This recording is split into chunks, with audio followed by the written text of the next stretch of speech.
Welcome to the Kas Show with Chris Ryan. I'm your host, Eric Sell. And I'm Chris Ryan. Week 2 of the Kas Show, and I find it a little bit ironic that the very subject that we opened our podcast with hasn't even technically happened yet. Kyrie Irving is still a member of the Cleveland Cavaliers. Isaiah Thomas is still a member of the Boston Celtics. Harry, I want your thoughts on this. I think they listened to our podcast last week. You said that Isaiah was injured on the podcast, and since then the trade was halted. I think this was you. I think you did this. I think it was a combination. Talk about me cursing Edelman. Danny Ainge, the fan base. You cursed Boston. I don't understand the holdup. The whole reason for the holdup, in case you don't know, is that Isaiah Thomas has a hip injury that's, I guess, a little more serious than a lot of people thought. How could the Cavaliers not know about this, especially because he got injured against them in the playoffs? I don't understand. I'm baffled.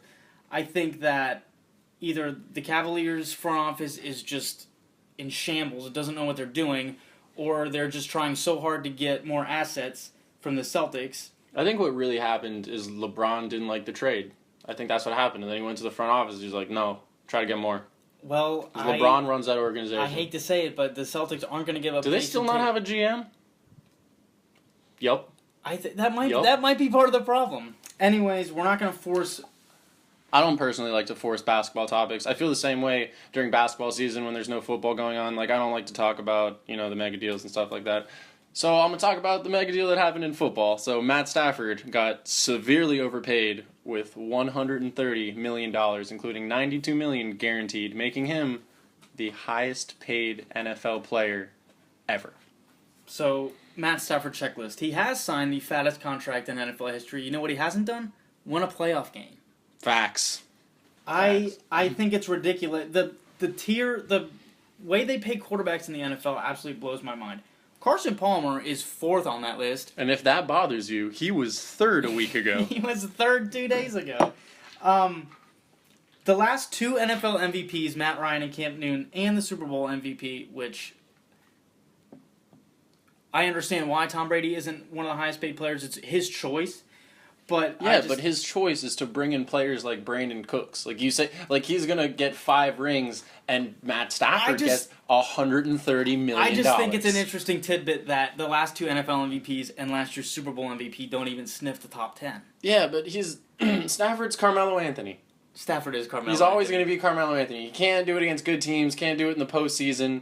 Always ends the year really good. At the end of his career, people are going to be like, damn, we were really mean to him for no reason. He's going to make it into the Hall of Fame. And if you want to further the comparison, Matt Stafford, and this is true, plays no defense. So only facts here.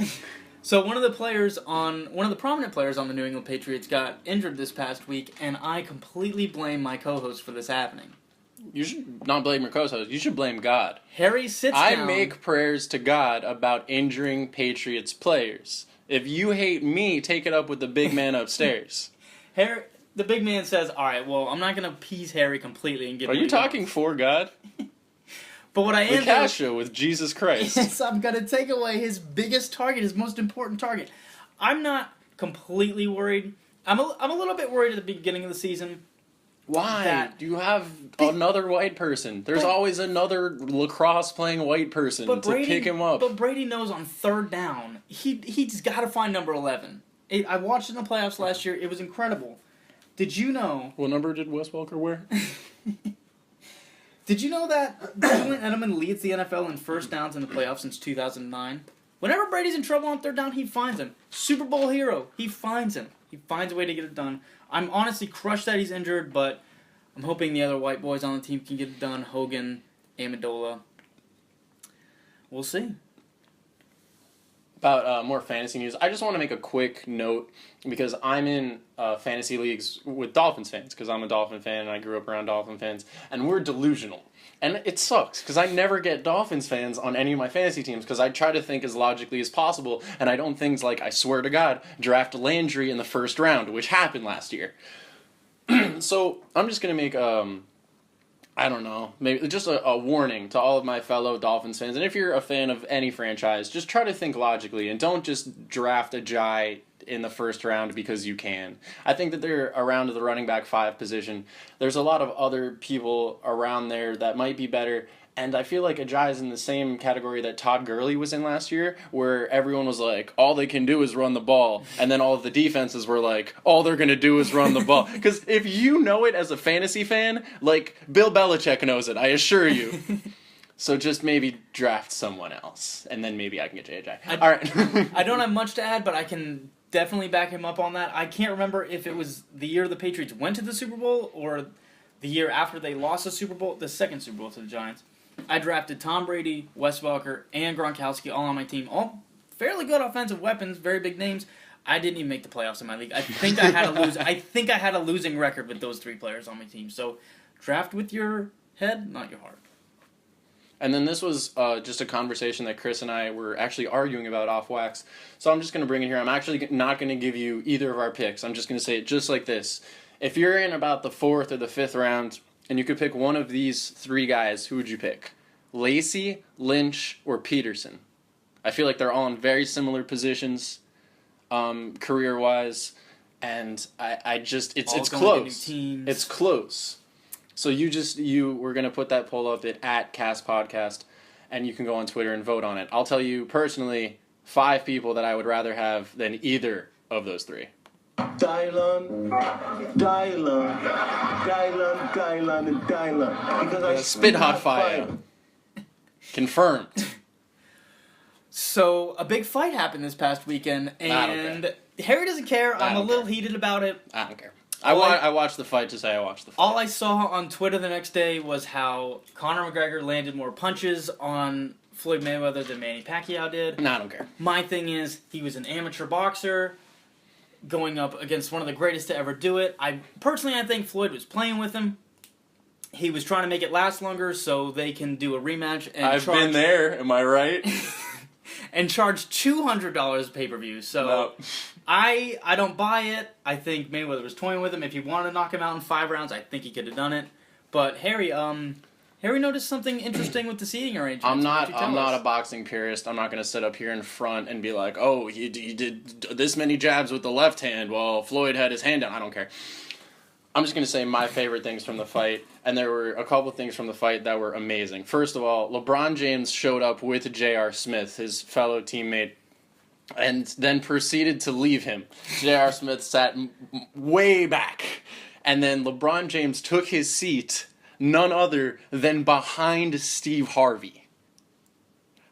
Come on, LeBron. You're the best in the world. You're the GOAT. You can't... If Michael Jordan was there, I'll tell you one thing. He's not sitting behind Steve Harvey.